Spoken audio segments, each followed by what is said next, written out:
It's interesting, as I am very lucky to do by covering the political beat, as it were, across, of course, our wonderful capital city here in the very heart of London, with the beautiful Parliament in the background right now. Dark clouds gathering. Some might say, of course, dark clouds are gathering over this particular story. If you recall, a couple of days ago, the Met Police Commissioner, Sir Mark Rowley, was doing this as he exited a meeting. And when you think about it, as I pointed this out before, it's disgraceful behaviour whichever way you look at it. However angry you are, you simply let yourself down. You know cameras are there, they're recording it, and this has literally gone around the world. It doesn't exactly put us in wonderful glory moments, does it, you know? And I think also what's interesting is talking to many people who work for the Met Police, they too were disgusted by his actions. But what was the true reason behind that dramatic outburst? As ever, let me explain. Morning, good to see you today, and as ever, thank you so much for joining me. Nice to have your company.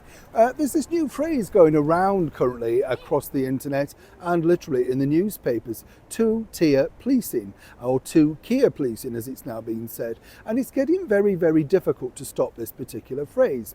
But you see, when you see local commissioners, particularly in this case of the Greater Manchester Police, addressing people, the public, like this. Hello, Assalamu alaikum. My name is Phil Hutchinson and I am the Superintendent for Greater Manchester Police. Salam alaikum. Good morning, everyone, and thank you to the leaders and elders that have afforded me this opportunity to understand why people feel is one rule for one and one for the other.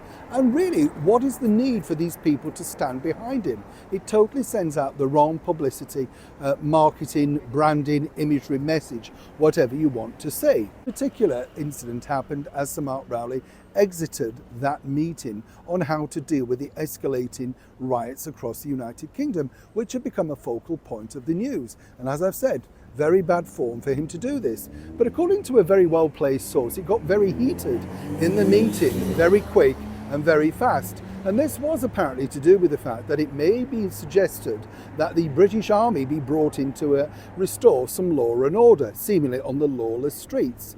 And then we had the calamity of the Home Secretary being interviewed by her own husband on breakfast television, right? And that's received over 8,000 complaints, official complaints, to Ofcom. So you can understand the mistrust in the mainstream media. But apparently the thorny topic, one that a lot of people over here in the United Kingdom would like to see reinstated, was that of the use of water cannons, never mind the army.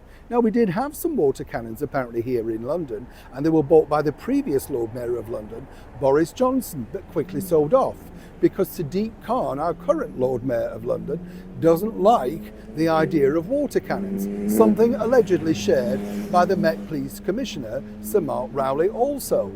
But with literally law and order at its worst ever, and people taking no notice of the law, despite the current British Prime Minister, Sir Keir Starmer, saying the full force of the law will be put down on people and they will be put in prison. How is that possible? Because 3 weeks ago, you told us the prisons were full and you were going to have to release many people. So we are now at more fear and, of course, worry, simply because more criminals are now back on the streets, all thanks to the fact that clearly, in many people's eyes, law and order are literally law and disorder. And is it truly a case of two-tier policing? I'd love to know what you think to this particular story. Was he right to do it? Has he made things worse? And more importantly, do you have something like this in your part of the world? Neil Shaw, Parliament, London.